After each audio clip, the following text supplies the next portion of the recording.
Hey, 2717. Today we have a special guest. It's the Honorable Mayor of Amarillo. Stay tuned. It's going to be great.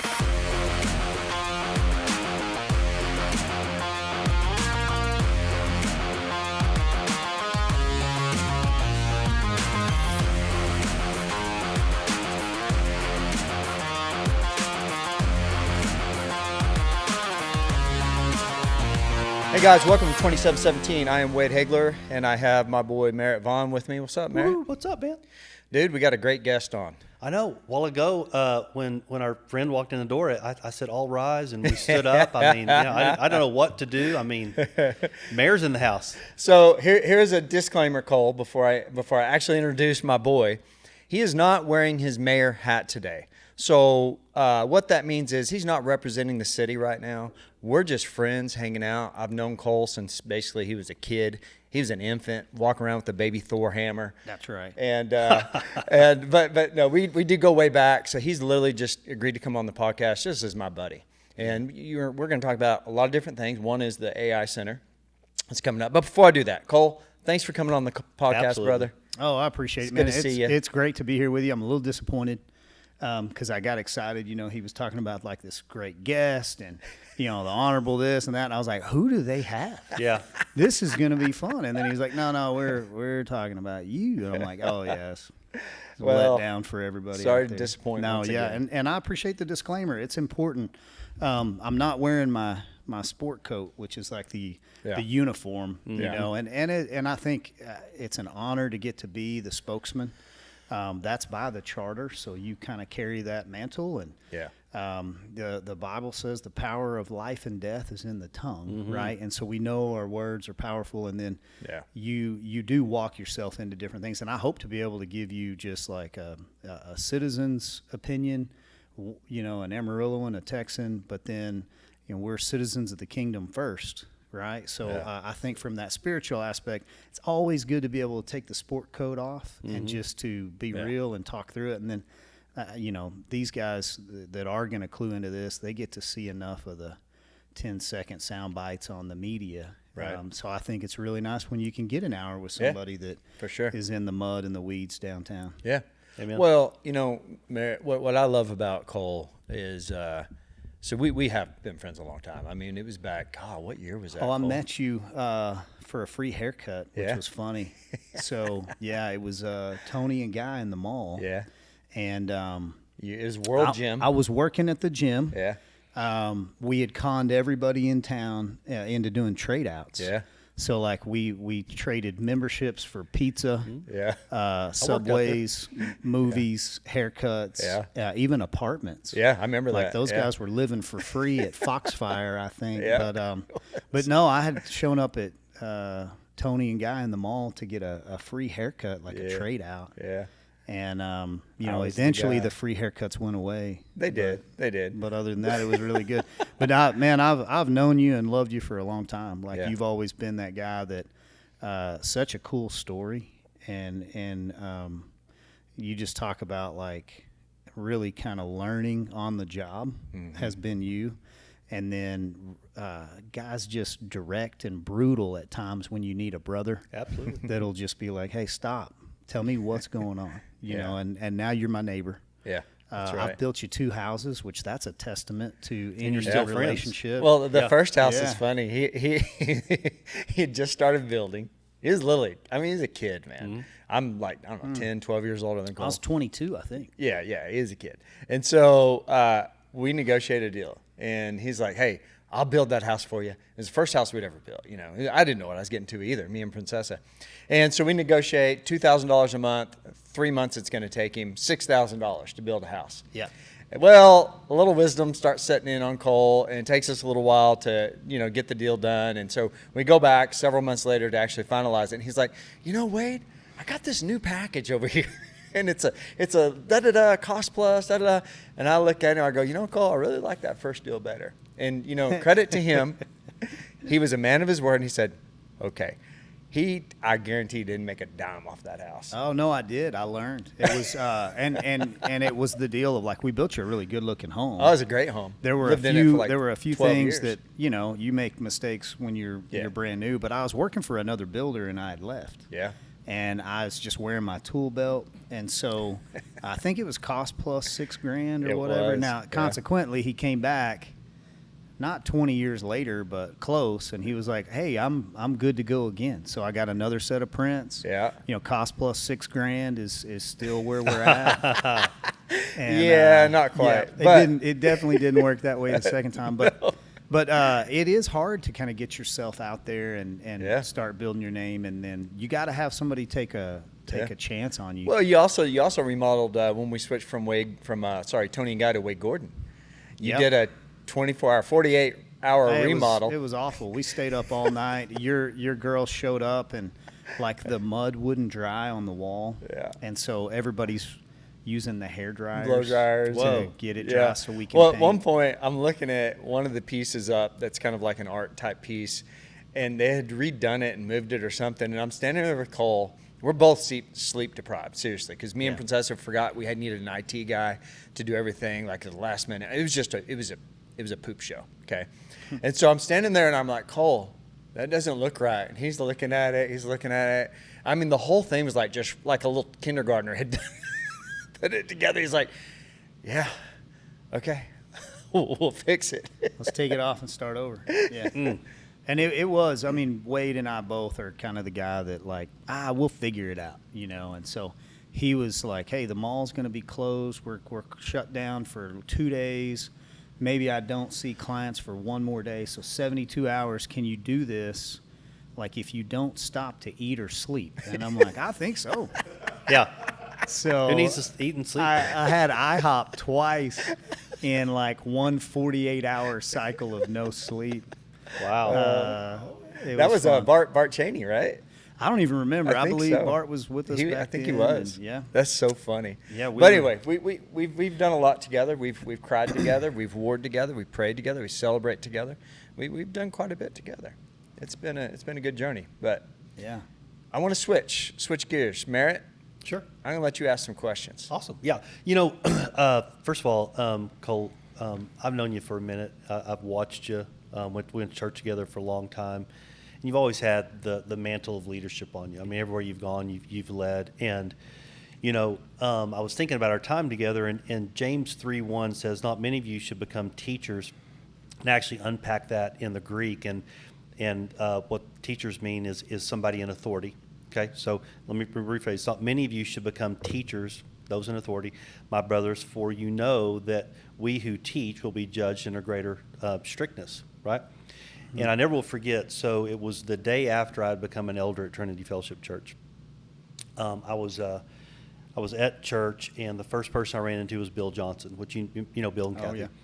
And I saw him. It was my first opportunity to hug another elder as an elder, right?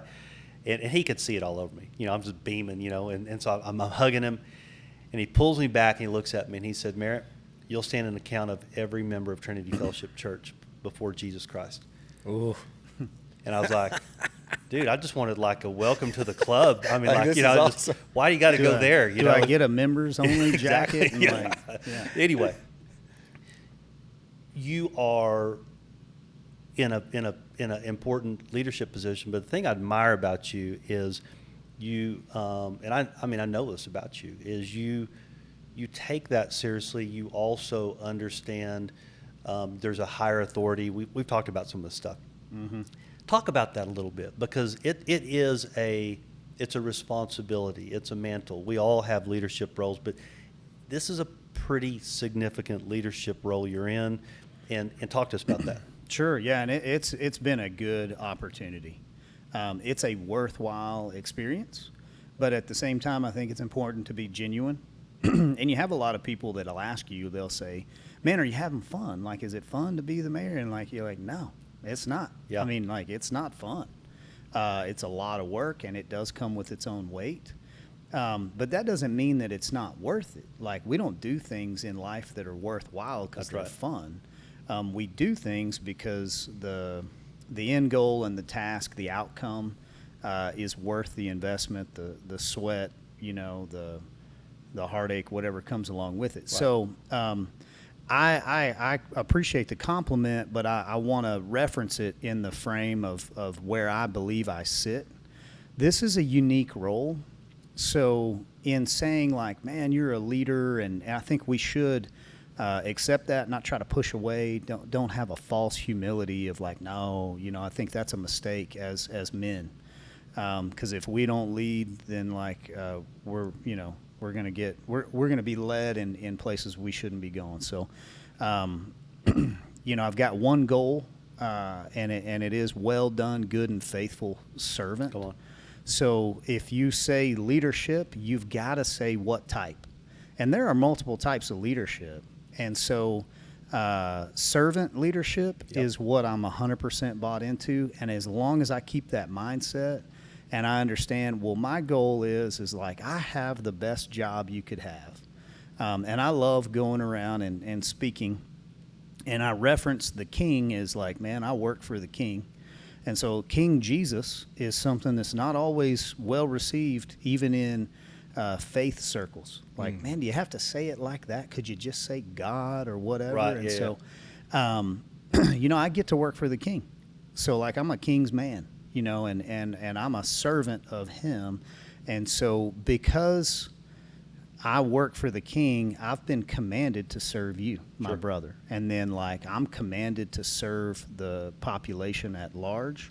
And then I'm commanded to be a steward over things that I don't even think are important. Yep. Some of the things aren't my policies or the things that I think I should be spending my time on. Yeah. But you do all this, and if you maintain, I believe it to be humility that says I'm a servant, but I also believe it to be power. Because that is where that true, genuine form of power resides. None of us want that leader in front of us that doesn't have his shield up and he's not in the battle. Mm-hmm. And, if he's off in the palace, like, that's a different type of leadership. Right. That's I'm not a general, sitting back. Like, I'm a soldier. I'm on the front lines, and I'm all in. That's the other thing that I think is important. That form of leadership, servant leadership, requires you to be all in one way. Mm-hmm. And you really have to decide, like, it ain't about me. Because if it was about me, I'd have quit. I would have quit a long time ago. Because I would have gotten into it thinking, this will be fun. It'll be about my name. I'll get a promotion. I'll put myself in the circles. I'll network. I'll get all these things. And then there's an outcome for me. Actually, it's the opposite. Like, my name, my reputation is lesser than it was when I started. I have more people that are angry with me that have never met me than any other time. I mean, like, if I do a bad job on your project, I get that you're upset, right? I was late or I didn't perform, but then I have people that have a like an overall dislike for me as a person, and I'm like, you really don't even know what I'm doing, or I get assigned responsibilities that aren't there. But servant leadership doesn't care about any of that. Mm-hmm. It really doesn't allow you to say woe is me at any time. Like, man, which one of you has a servant that at the end of the day, after serving everybody, when the master comes in the house, says, oh, you sit down and you rest? No. He's like, hey, I've got some friends coming over, and I need you to go ahead and get up and serve them too. And so this life is such a short temporal experience. It keeps me focused on the fact that, like, I'm not a physical being here that needs to worry about optics and reputation. I'm a spiritual being, and I'm having a physical experience where you do get tired and you do get stressed and you do get angry. But those are physical issues. The spiritual issue there is like, why am I here? What's my purpose? And so I'm 100% bought in on that focus point is kind of that servus fidelis, faithful servant. And I've built a lot around that. And I think that's what'll last. I think all the other stuff that I'm doing probably won't last very long. Well, we have 7 pillars that are the foundation of this podcast and kind of life foundations. Number 7 is servant leadership is the only true leadership. Mm-hmm. Yeah. So we're 100% on the same page. You know what's interesting is a lot of people don't know this about Cole, but whenever he was going to run for the city council, however many years ago that was, before anybody knew that he was even wanting to run for it or whatever, he comes to me and we had a conversation. I want to say maybe it was out in my parking lot here, but you just told me that you were wanting to run for this city council thing, and I honestly looked at you like, you're crazy. Like, why in the world would you want to, like, you're like me, bro. Like, what are you doing? Why would you want to do this? And you had asked me maybe to be treasurer or something. Anyway, and I asked you that. I said, why, Cole? And you said, bro, I honestly have no idea.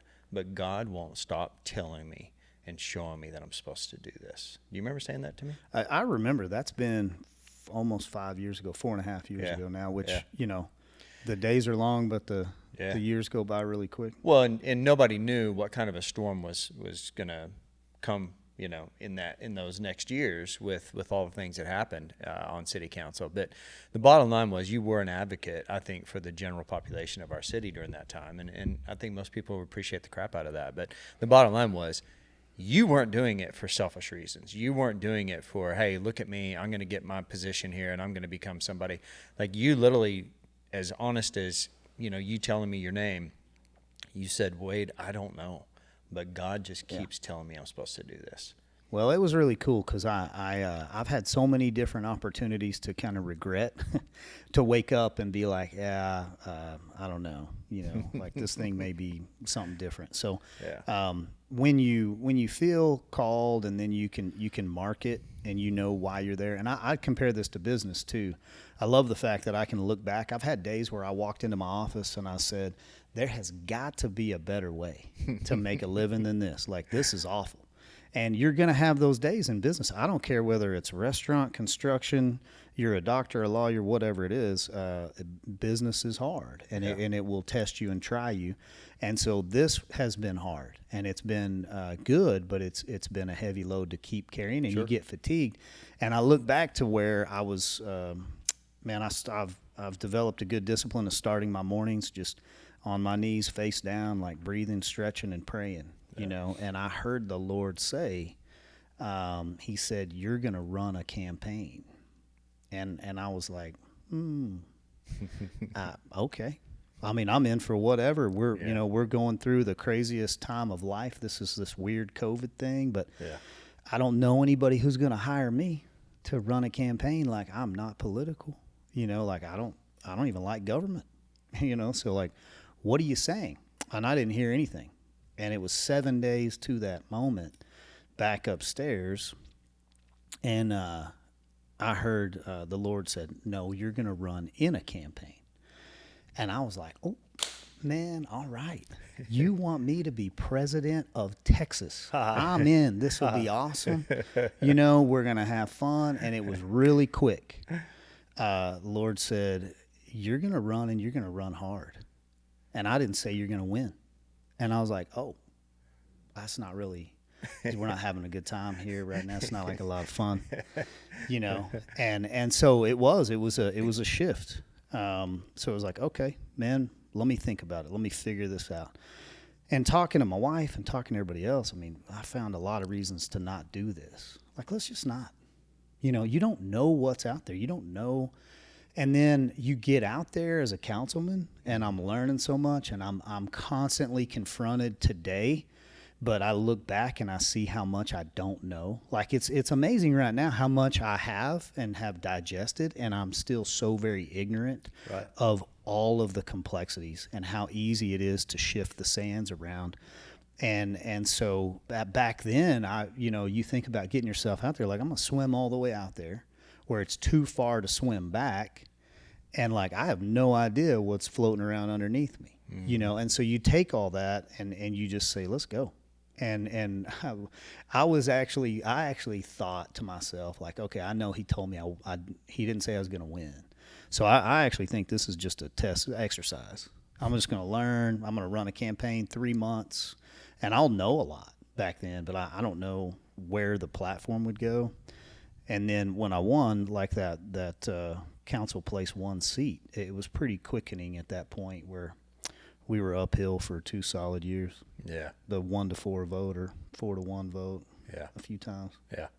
Cole, how, and you've already kind of said it, but if you can maybe wrap it into a little package here of how important has your faith been over the past 5 years? Like, you know, and you've already kind of prefaced it like God put me in this situation, but how has he sustained you? I mean, how can you describe how important it is? Yeah. And what I'm talking about is, to the viewers, everybody's going to go through a storm in life. You're going to go through the hard seasons. You've been through some hard seasons. So how important is it that you have faith? I love that. Like, you know, and I could get real spiritual and give you like, you know, faith is the evidence, you know, and not seen, but just to be real with it, you know, in the way of like, let's really talk about it. You got to take that point of faith in acting out outside of yourself to the core of who are you really? Most of us will never sit down long enough to actually answer that question. Yeah. That's why we carry so much fear. And the fear is if Talon actually knows who I am, he'll reject me because deep down who I am is not who I want to be, right? Yeah. So we spend a lot of time in our life wearing masks and kind of being who we think y'all want us to be. This has been such a good test because I had to really decide, you know what, this is going to test me to put myself out here because I truly am egotistical. Like at my core, I want to please people. I want to be liked. I want to be welcomed. I do gravitate to that. So like in the beginning, it's a realization of, oh, okay, if we're going to be genuine, then I need to stop being like that, and I need to let this change me. Yeah. And what I didn't realize was it's not gonna give me an option. Yeah. You're actually gonna have a loss of capital. We call it political capital, but what it really comes down to is like there's a saying, you know, what you think of me is none of my business. Like that's a hard one. Like, so what you think of me is really none of my business. It's whatever you think. And then you say, well, reputation. But isn't reputation biblical? Like, shouldn't a good name be worth more than silver or gold? Yeah. I mean, silver or gold, yes, but I mean, that's not important in life. You know, God gives you so many things that are more important to steward than money. And so your reputation honestly doesn't matter. You know, like I should care what people think about me only as to how I represent Christ to them. Yeah, there you go. And I should really not care after that. And there's a lot of freedom in there, but there was a lot of letting go because I am overconfident, and I do think I can take on the challenge or go and do something. And so this has been an exercise of like, no, man, this is way too big for you to do it. Yeah. You're going to need to let everybody else help you. Yeah. And then if you encapsulate it in faith, I think it takes a great faith to truly come to terms with even a little bit of who you are. Yeah. You know, that you are selfish and you are egotistical and you are arrogant and you are about yourself more than you should be. And isn't that the walk with Jesus? Like, isn't that the place that we constantly come back to? Because it doesn't take very long before we forget, golly, this guy did all this for me. And like, it's not about my performance, because on my worst day, you know, so that faith is evidenced, I think, in introspection through this type of exercise, more so than like the faith that it takes to go and invest in a deal and believe God will bless it. That's more external to me.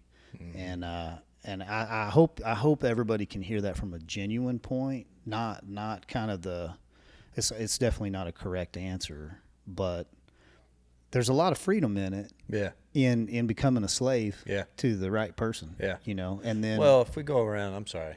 If we go around constantly worrying about what everybody's thinking about us, then we're constantly being driven by our emotions.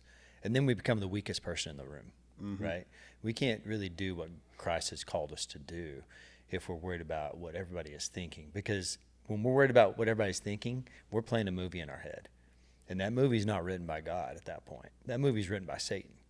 He's a roaring lion, right? What do you say, Talon? That Satan has two tactics: the lies he tells about God and the lies he tells about you. Yeah, that's his only power, right? That's pretty good. And so, you know, if we're worried about the emotions of what people think about us, and we're listening to lies 24/7, right? Because first of all, we don't know. Right? I guess if you want to know, you could every single person you meet, hey, what do you think about me? Hey, what do you think about me? And then what is that going to do for you?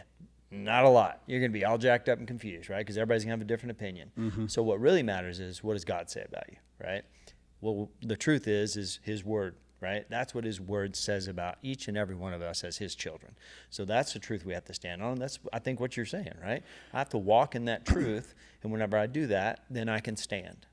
Yeah, and I want to put a real fine point on it. I've learned one thing that's overarching and kind of supreme in all this.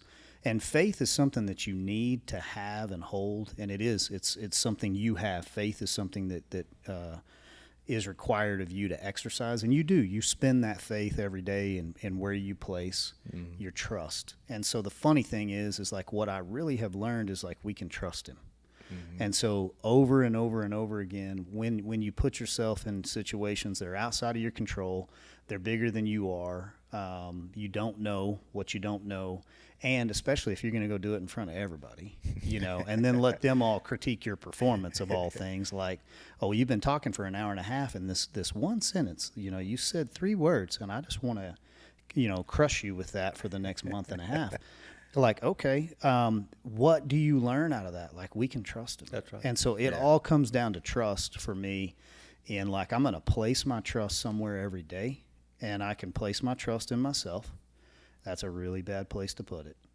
Or I can place my trust in him, call him king, and say, I'm here to serve.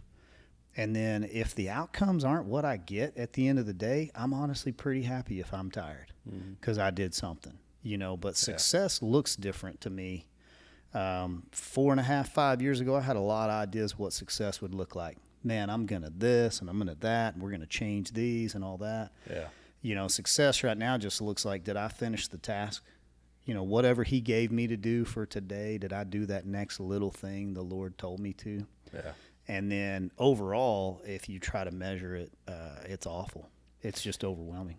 James 1:2, Cole says, "My brethren, count it all joy when we fall into various trials, knowing that the testing of our faith produces patience, and let patience have its perfect work, that you may be perfect and complete, lacking nothing."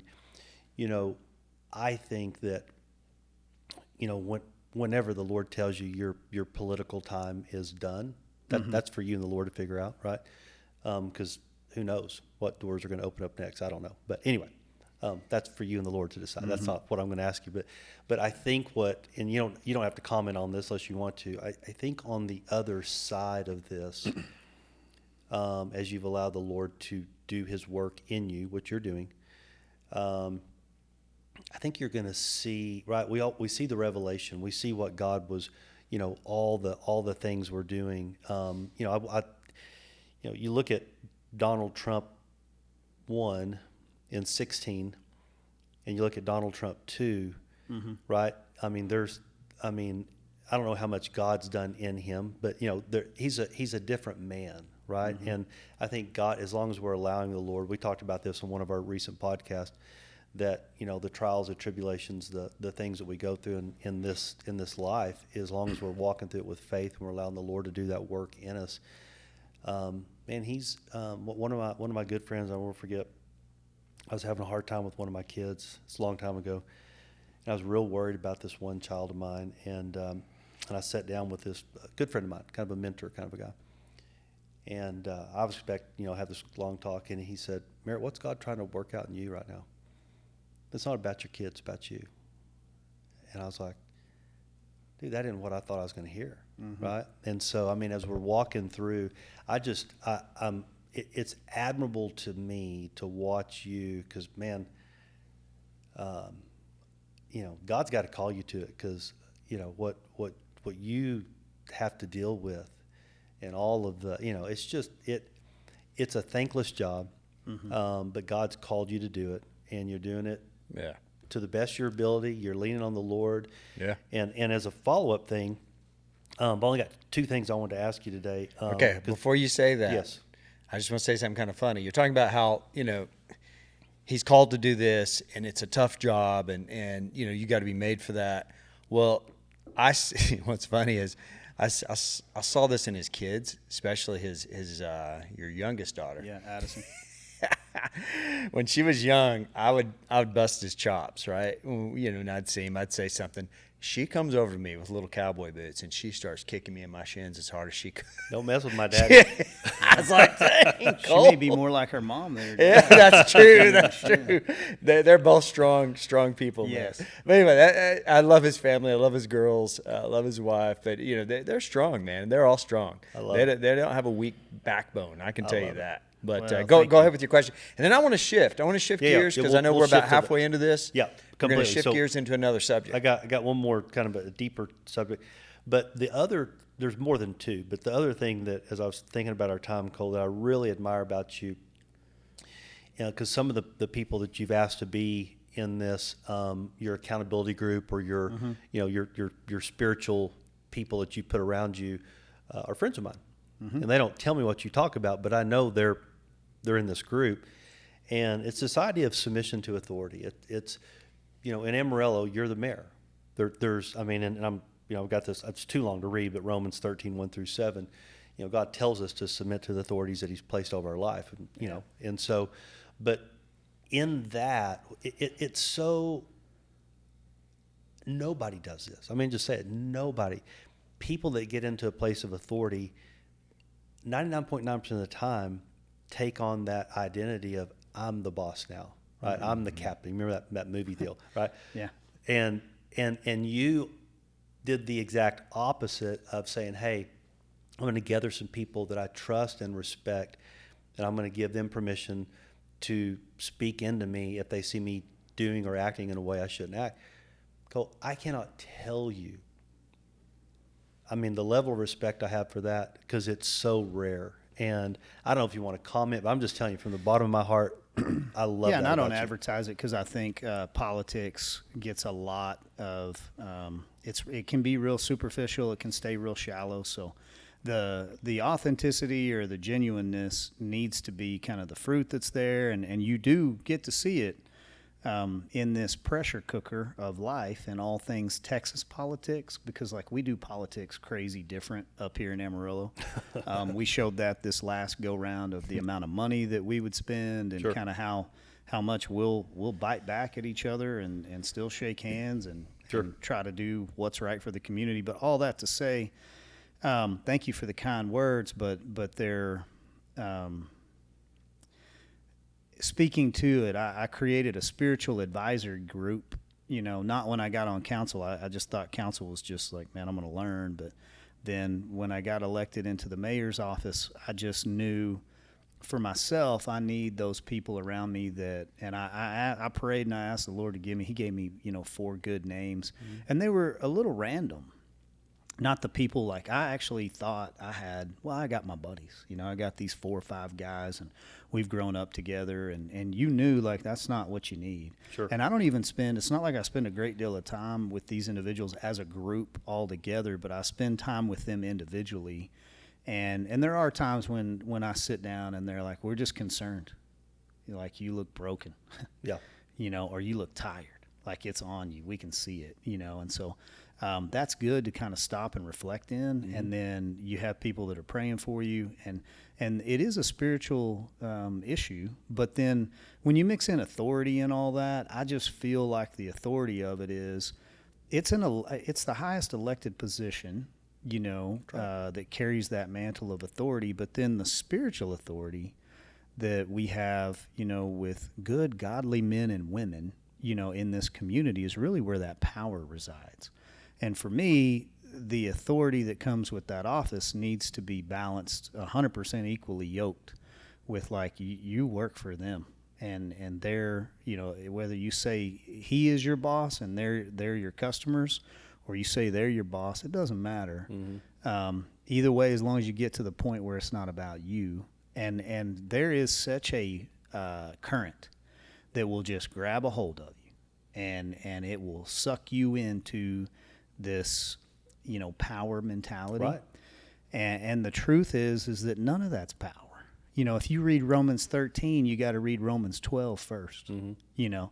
So Romans 13 is accurate as long as you walk out 12 too. So be not conformed by the pattern of this world. Right. You know, so Be transformed. Be transformed by the renewing of your mind. Then you'll be able to test and approve what is God's will. Yep. Well, if it's all about God's will and he does have authority that I have to submit to, how do I know where my submission is appropriate and where my submission needs to become rebellion? You know, and then as Americans and as Texans, like, man, we've fought wars over less, you know, than what we're dealing with today. And so there is a right battle to be fought there, but all in the right sense of balancing that authority, I think. And there's a balance there. It's out of balance if we just say submit to every authority placed over you. No, I mean, you've got to be you've got to stay true and not allow yourself to be conformed to the pattern of the world. And what I see right now is a greater pattern push in the world we have today. It's a greater pattern push to conform and indoctrinate your mind to a mindset that is not who you are. And so identity always precedes purpose, right? So you got to know who you are before you go do what you're supposed to do. What do we have right now? We have a stripping away of all identity. You're not even allowed to know whether you're male or female. You're not even allowed to say whether somebody else is male or female, you know? And so pushing all that back in non-conforming then allows you to submit, I think, to, okay, you're my customer. I'm here to help you. What are we doing today? Yep. Yeah. Very good. That's good. Yeah. All right, we're going to shift gears. We're going to talk about something that could possibly change the Panhandle forever, and that is the Matador project that they're talking about, which is the world's largest AI center. It's awesome. Governor, Abbott. Rick Perry, Rick Perry, I guess, is an advocate for it, and the ex-governor, and you know, Energy Donald Secretary, Trump. right? Is that what he is? Yeah, so I don't know So- which title probably carries the bigger weight for him, but you can call him secretary or governor, either one. Yeah, yeah. Exactly. I just don't So- think you call him, you know, Mr. Rick. Mr. Rick, Mr. Rick. So anyway, but it's a topic I think a lot of people have you know heard about it already. We've got a big AI center going out in Claude right now. We're all like, wow, that is huge. Well, this one, I mean, makes it look like an anthill. You know, it's 18,000 square feet, I believe. Million. Oh, 18 we got million. 18 million. Sorry, 18 million square feet. Yeah. Wow. Okay, there you go. Yeah, not 18,000. Sorry. 18 million, and it's going to be run by not only all of the resources that we have, which is you know, solar, wind, gas, but also nuclear. Is kind of the projection. Anyway, Cole, you know a lot about this. You know firsthand. You've talked to some people. You know, is this? How do you feel about it? You think it's going to be great for the community? Do you think, you know, what do you think about it? I think it's a really good question, and we can spend some time here, and I can walk you through some things that are factual. And the first fact is there's a lot that I don't know. You know, like, it's factual that, yes, I can tell you it sits on 6,000 acres. And there's 18 million square feet of proposed, and I can even walk you through phase 0, phase 1. But then there's so many variables. There's just a lot we don't know. And so to focus on what we know first, and then maybe walk you through maybe some caution on what we don't know, we're still learning, is my role.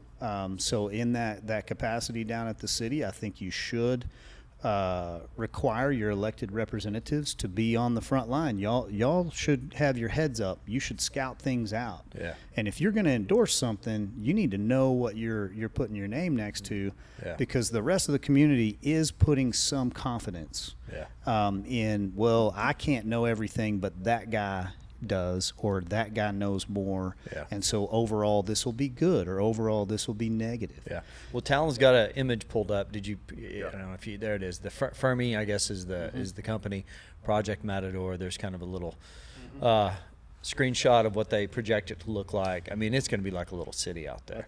And again, there's no money been raised Is yet it private that I know funded, of. or is this government, or is it combination? Yeah, really good questions. And so let me give you a quick summary, and then we'll just run down whatever path, because there's so much. Yeah.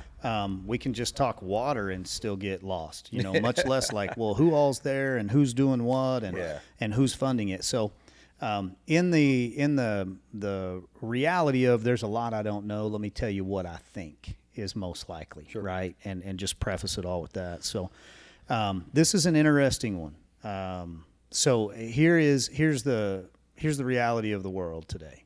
We're constantly using more power. So you and I were talking about power and authority, and I think that's great. But now I want to flip your mind over to think power in the form of electricity. Exactly. And just think power as Xcel. Xcel's been a fantastic partner here local.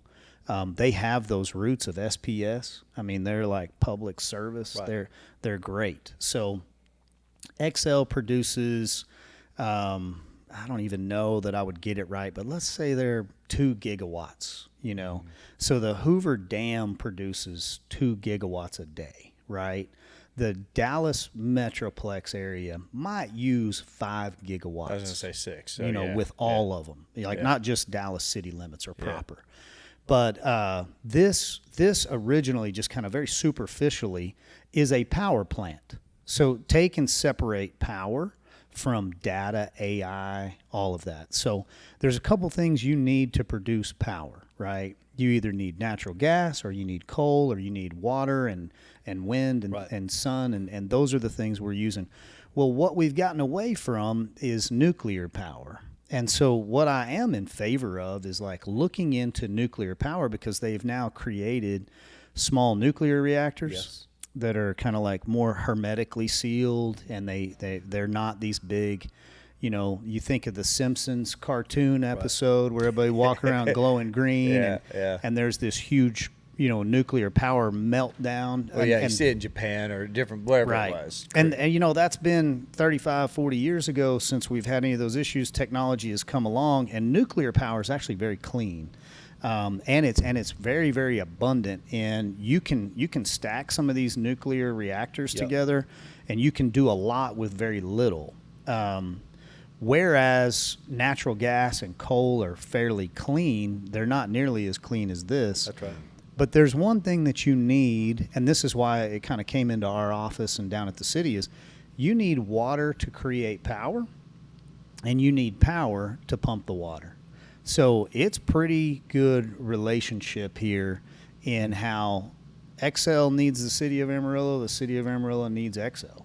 I can't pump the water out at the plant without Xcel creating the power, and honestly, they can't create the power without the water to cool down the equipment. And so you have some technologies that are air-cooled, you have some that are water-cooled, you have some that are loops. And so we've become way more efficient in technology and how we utilize water. So that's probably everybody's biggest concern. The one concern that I get the most is this thing going to show up and they're going to get all of our water? Right. And it's important to know, no, the city's never going to put itself into a position where we've traded our future for like a currency of today. Yeah. But how much water do we have? So the city of Amarillo is the second largest water rights holder in the state of Texas. Cremwa, you guys think about Cremwa and all of those collaborative partners that have bought into all those water rights, and how many years and tens of years that they have in capacity. And that is with a factored recharge. And so it's not just, an aquifer that sits down there that doesn't recharge. It does. And like this year's been great with a lot of rain, but we have years where we don't. Right. And so the city of Amarillo probably has an average of 260 years of water rights. Okay. And so that means you can project that math calculation out 260 years with a growth factor. But that's adding like another Tyson plant, they use 5 MGDs a day on average. That's and a lot. So this plant, may need 5, may need 10, may need 15 MGD, million gallons per day. Right. I don't know that yet. Yeah. So until we figure that out, we have to be cautious with any commitments that we make. But the city of Amarillo has looked at it and said, sure, like we we have water to grow. And you know, when we're looking at another plant, we've already appropriated for all of that. So we own, I think, 41% of Cremwell, you know, and we own our own water rights. So the city of Amarillo is doing really good with water. On kind of the nutshell, right? Texas Tech owned the land. Yeah. I think they bought it back in the 40s Which for is $1. next to Pantex. It's next to Pantex. We've all grown up around Pantex. We love those guys as our neighbors. We're not really afraid of nuclear. I joke around like I'd rather live next to the facility than to live further away. You know, something goes wrong, like it's easier and better for me. We're just gone, baby. Blink of an eye, baby. We're vapor. We're out. So we won't know. But then the question is it smart to put a nuclear reactor next to a nuclear bomb? Like, yes, it's as smart as living next to a nuclear bomb. Like, you have this in your society already. Yeah. The safety precautions that are there are there. Yeah. So it's like saying, is it safe to drive down I-40? I mean, they drive 70 miles an hour. Well, it's as safe as driving 35 miles an hour down Bell. You know, you can get in a traffic accident anywhere. Sure. There's an element of risk and danger with life. Are you taking the appropriate precautions? Our Pantex and Pantexan partners out there, they've done a fantastic job of really being secure. And so we look at security as well. We want to see this entity come to town right. We want them to be community builders, not community takers. We want them to honor the security aspects right around that fence. And then we want them to be upfront and tell us, like, what are your needs, so that we can know that if we build you into our model, then yes, this is a win for Amarillo and the Texas Panhandle. And the other thing is like, I'm the mayor of Amarillo. I'm not the mayor of the Panhandle. Right. Like, this isn't my land. This Yeah. isn't my deal. Yeah. I can have an opinion that doesn't factor because they're not inside of the city limits. Right. We're not giving them a permit. So there's another important aspect there of like, let's be open, let's listen and learn. And then let's try to see what maybe the Lord's doing and working things together. Now, that's power. And so when you get over to AI, I think you got a whole nother conversation. Yeah. So let me stop there, and then questions to kind of go from So Potter County, I don't know, what county is it in? Do you know? Carson. Okay, So interesting. Think Okay. of Judge Luton out there, you know, Commission, That's Panhandle. a big win for Carson County. Yeah, Panhandle. Our farming Big buddies tax out in base there. Panhandle. Yeah, that'll. I mean, the school system. I mean, you think about just a simple win for them. That I don't know what kind of taxes they'll have to pay for all that, but it'll be Right. a lot. Well, It'll and be you know, huge. deals like this when they pop up, they're real heavy loaded on the front end. Exactly. Yeah. So a tax lot of abatements. times, you know, a county will take something that really pays out. That ROI is on year 10. I got you. And you can do that, especially with the volume here. I'll give you a few numbers that are fun. These are my numbers because nobody will really tell me what this thing will cost. And so the more I just throw things out, I just invite whoever's watching. Y'all can come educate me if you'd like, but until you give me the numbers, I'm just going to keep speculating. So as a builder, a construction kid, I think that these guys are doing $250, $300 a square foot, you know, average for kind of the overall infrastructure. Mm-hmm. That'll put you at about $15 billion. And that's where you get lost is billion or million. Like, what are we talking about? You're talking about 6,000 acres, but then you're scaling that into the major infrastructure components for what I believe they would call like phase 0, phase 1. Mm-hmm. So you've got $15 billion worth of capital that's got to go into this over time, right? Now, whether that's 2 years, 5 years, I don't know. But then you've got these hyperscalers, and this will get you into kind of the AI point. So you got 15 million square feet of warm white boxes. So think about how you build 15 million square feet with the infrastructure for, say, $15 billion, right, on an average, whatever that is. And that number, I'm sure, is wrong. I'm just throwing, I've heard similar numbers. Calculations. From different people. Then you've got these crazy high finish outs. So you can calculate kind of like, well, how many jobs per gigawatt per day do you get? What's the average finish out cost for an AI data center? I mean, $5,000 to $8,000 a square foot.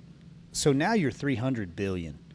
But you put that over, say, 10 hyperscalers. Wow. Those guys can come into a community and can invest those monies. So it's not one entity, and it's not the DOE that's pushing $300 billion worth of taxpayer money into this next venture. It really is a lot of venture capitalism. It's business, but with great caution.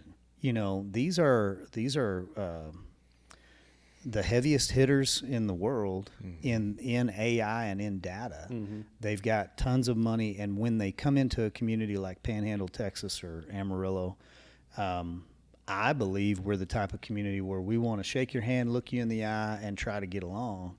And I think when we get that reciprocation, I think that's where you start to build some of the relationships. But you're throwing around $400 billion tag items on this. And then the water capacity, I don't know for the overall, but I'm just talking city of Amarillo. You also have Lake Meredith. You have we have stormwater as well, Playa Lakes that can be utilized, and then you've got real brackish water that you know we don't find beneficial to work from. So can they refine and treat that and all sorts of good stuff? But I'm so how many bodies does this bring That's into really good. the industry? Yeah. Because you think of families, right? You think, okay, well, maybe they're going to have 3,000 workers. Yeah, I've heard 3,000, 6,000. But when you really calculate families, like what could this boost for the economy? Well, it could be huge. Now, if you take this and you scale it out over 10, 12 years, I think that's very healthy. I think when you take and you compress this from 10 years into 3 years from now, we want to have all this up. What you do is you do a market saturation and you crush my construction market. And you're buying all the Portland cement, and I can't even pour a slab. And so we don't want to see any of that. What we want to see is these guys come to town, kind of rail serve themselves because they're so big. Use the local contractors that are that big that, and can play ball, which is very, very few. And then, rail your stuff in so that you can build your small city and we can build the city that we need to allow you to fly in and out of our airport and for us to have extended stay, suites and to grow. Kind of the old oil patch will be kind of the thing here because you're going to have construction that'll come. But my best guess is around 6,000 construction jobs. I think you could easily see 6,000 construction jobs on a project like this that ramps up to that number at its highest level and then kind of fades back down. That would be a lot. Now, I don't really calculate the numbers that they have. So I think once you get this thing going for the AI and the data, I don't think it's 5,000 jobs. I think you could be as efficient as 1,500 to 2,000, 1,500 to 2,000 jobs, or maybe it's a 3,000. But either way, Pantex is probably right over 4,600 people right now, and it is its small city. So if this has 1,500 additional jobs, it's huge. If it has 3,000, it's huge. All speculation. I don't know. I'm working off of averages per gigawatt produced per AI center. And then you've got to look down the road, 15, 20 years to see what really stays. So I thought it was interesting the reason why. The reason why the government and, the people in power are pushing for these big AI centers. And from what I understand, we as a country are very far behind on technology when it comes to AI. There's other countries out there, powerhouses that are, quadruple the amount of AI centers versus the American. Yeah, and I probably disagree just because I am an American and I think like one, which, never puts you in any place other than first or second. I might not be in first right now, but I can catch up.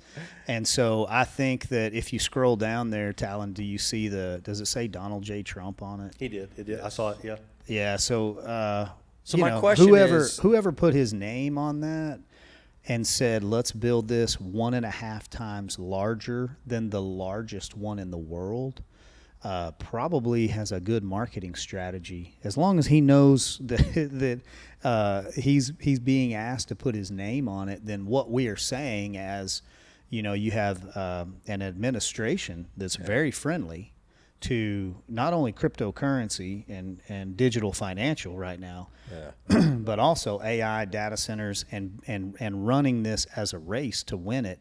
Then you look at power, and so if this whole project uses 6 gigs and it produces 10 or 11, you're selling those back to Excel and you're shoring up our grid, and that is what we need. So I don't think we're that far behind, and I also don't think that we know really like the course we're on.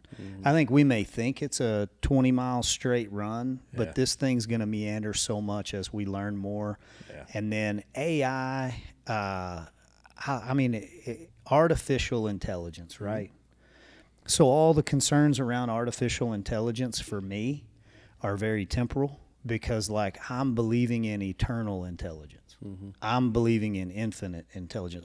I understand that artificial intelligence is important and that it's going to change the way some things work. I haven't bought into the fact that artificial is going to become sentient and it is teaching itself and growing itself and doing all this. What I can see is just faster computing skills. And so the fact that you can go and retrieve data and compute quicker is all zeros and ones. It never really breaks that plane, and it is funny. We get real concerned about stuff like this, but I have yet to find anybody who can actually tell me how my cell phone works.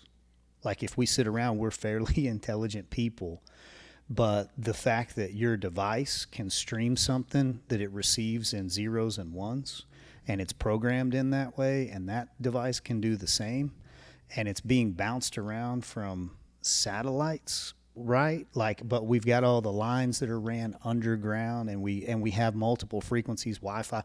Honestly, there's a lot we don't understand about how our cell phone works.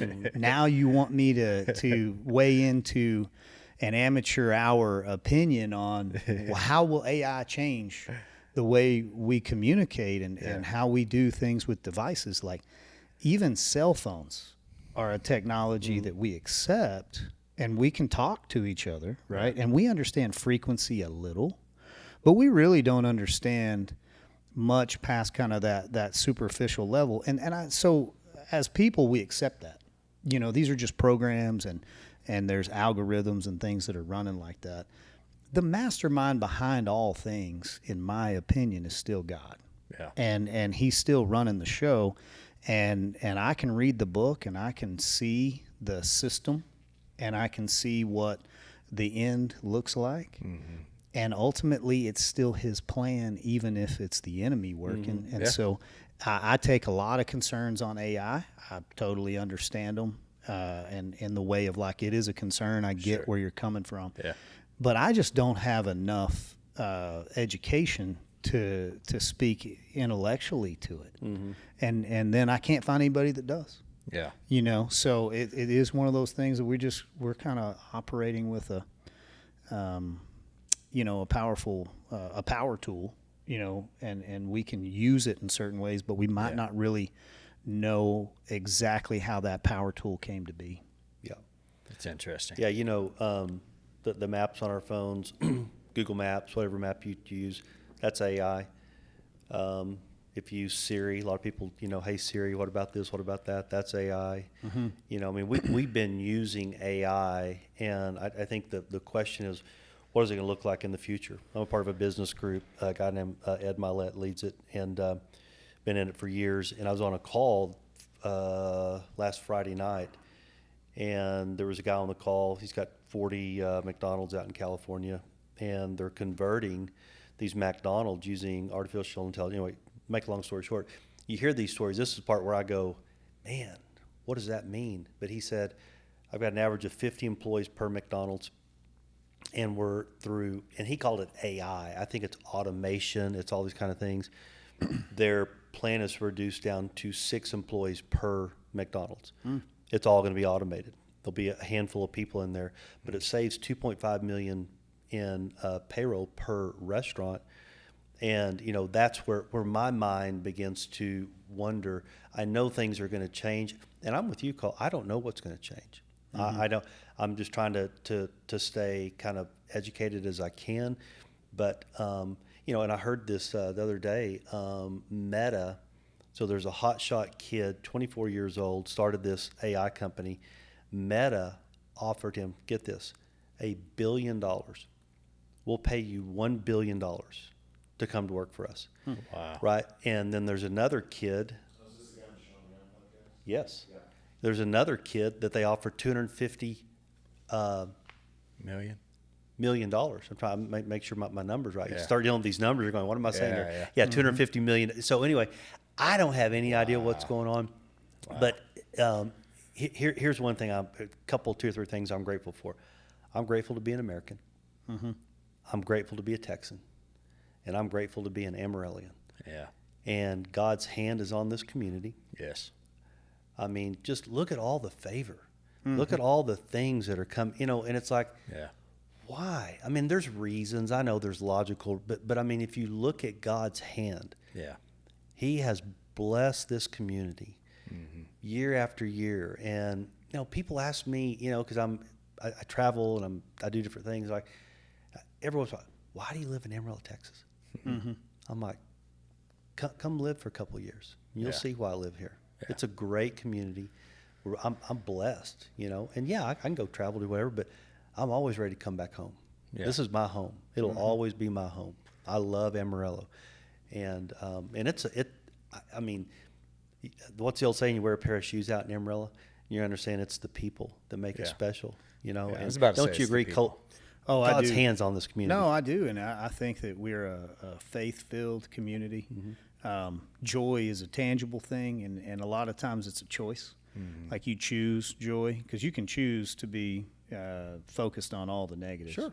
But I live around and I get to serve the greatest people on the face of the earth because, like, when we shake your hand, we look you in the eye and we say, "How you doing?" Like, we actually mean it. That's right. Like, no, Yeah. are you okay? How are you doing? Like, we hold the door for people and we're communicating. Well, your time is valuable. Now I'm busy and I could just hustle through that door, but I'm going to stop and make sure you understand, like, I see you and I value you as a person. And we live here, so we take it for granted. Yeah. And not everybody travels and gets to be everywhere else and see, Yeah. like, that's not the rest of the communities That's right. across the nation and especially across the world. Yeah. So I'm with you 100% in that. I think our human resource is our finest. We don't have Caribbean blue water. We don't have, large mountain ranges with snow and got occasional wind. fine skiing. Yeah, we get wind. I say it like this: we live on an island. It's surrounded by dirt. Yeah. Yeah, and I like it. I love Texas, Yeah. and then I love the stat. I think, Texans move around a lot, but I think over 80% of us never really move out of Texas. Yeah. And then we have a lot of people that are moving here. That's right. Yeah. And this has a lot of upside. So Project Matador should be something that we all look at as like, man, this could be an 800-pound gorilla that's really nice to have. And it could do a lot of things, and it could be, but it's also an 800-pound gorilla. Yep. Like, we need to know what it is and how to handle it and how to manage it and how to be safe with it as a project. But it's outside of the city limits. It's outside of your control Sure. and mine. And so where you go with faith is, I love the fact that you are required to put your faith somewhere. This project, AI, and everything that's coming to your town will require you to put your faith somewhere. You're either going to put your faith in a person. Well, I liked what the mayor said, and I believe, and I'm going to believe he's on it, right? Like, well, that's a pretty bad place to put your faith. Like, I'm probably not on it. Like, I know a little. But if you choose to listen to what I'm saying here, is like, we get an opportunity every day to wake up and put our faith in the King. Come on. And you get to say, like, I can trust him throughout today. And I remember the day that I had to drop my daughter off at daycare. Like, man, you talk about, like, you're testing my faith. Like, for the first time, I got to put my trust in something, and it's not going to be that little girl over there that has 28 kids running around and she looks like she's about ready to quit. Yeah. You know, like, so I put my faith in you. I'm like, God, I trust you with the most prized possession thing that I have. Yeah. This is a 1-year-old precious little baby girl. And like, I don't know what life would look like, but I need you in charge here until I can get back at 5:30. And so we do that every day. This is another opportunity. And so I'm just advocating for putting your faith and trusting in that. AI is artificial intelligence. I'd much rather trust eternal intelligence. Yeah. You know. Come on. Amen. Well, it's been a good podcast, man. Absolutely. Cole, thank you for coming on, talking about your faith, your journey, and just I love you, brother. Man, love you too. Love both of you guys. And then really appreciate your leadership as well, Merritt. You say a lot of kind things about me up here, and just disclaimer, I didn't pay you to say any of those things, but I would have. I mean, and so I need it. I mean, so I love being around you guys. I look up to y'all, and so you're a couple years older than me, but it just means like, in the next 10 years, what can I learn? So, a wise man learns from his mistakes, right? And I'm making a lot of mistakes. I'm learning. But a wiser man learns from the mistakes of others. So the one thing that I truly appreciate both you gentlemen for is I don't know how many times I've been around both of you and had you say, hey, I wouldn't do that. Like, let me tell you where I went wrong. This is what I thought. This is what I did. And I see you fixing to make the same decision. So there's been so many times I've been able to step back and go, yeah, I can learn that lesson the easy way. Sure. And I don't have to pay that bill. Amen. And that's in business, that's in family, that's in leadership. And so I love your podcast and honored to get to be a part of it today. Right on. I got one final question. Whose beard is better? Oh, that's easy. I mean, his is way better. I don't know. You guys are rocking very. But Let me know. The Now, question, his stash. You can't see Spot. Talon's stash. That's a legit he looks mustache. good. Yeah. Yeah, Well, his mustache matches his bicep. I telling know. you. So, Strong. Yeah. I walked in, I was like, my boy's got a new drip. I like Yeah. him. He's got that bald Well, skin fade. I'm with a the competitor. stash. I'm a competitor, and so I just want to level the playing field here. I may get a few strokes here on my handicap. Wade has $100 beard trim. Like what he can do is what the rest of us pay $100. I know. Like mine was free. I trimmed this guy up in the mirror myself. I got no I got the qualification. little Norelco thing, and I just I like. My wife said, "You like you have stubble." I said, well, "I like my stubble. Leave my stubble alone." Yeah, I'm a stubble guy. Yeah. Well, hey, here's a fun fact. Guess who cuts Cole Stanley's hair? That's not a fun fact. Wade Hagler, he's my barber. I tell people that all the time. No. Look at it. Once Does it or look twice good? a year. Well, let me tell you. You know who cuts his hair? Cole Stanley. Yeah. I don't tell people this. I actually had another barber that trained in one of your schools. Okay. And he was like, man, you need to come see me. Like, who cuts your hair? And I'm like, man, Hagler actually is the guy who cut it last. I didn't want to lie to the guy. But like the last time he did it was a long time ago. So I'm bad enough. Like I've got my clippers set and I do a pretty good little fade. Like it gets real messed Wow, up back that's here. impressive. Yeah. But I figure if I'm going to trim my beard every 3 or 4 days to try to keep it looking good, I can learn how to work a pair of shears. I think he missed his calling. I Yeah. think he should have been a barber. Yeah. He could have worked with me. I'd have paid him $15 an hour. Yeah, that would have been good. It would have worked out. Might have been more money than I made working on the construction. On my site. first Yeah, house. more than the first house, that's for sure. So- Yeah. All right. Well, hey, Cole, love you, brother. Appreciate you Appreciate guys. it. Love y'all. As always, if you enjoyed the podcast, please share it, like it, subscribe. Merritt Vaughn, love you, brother. Thanks you. Yep. for another great interview. Absolutely. Okay. See you guys next time. Love you. See y'all. Peace out. Thank y'all.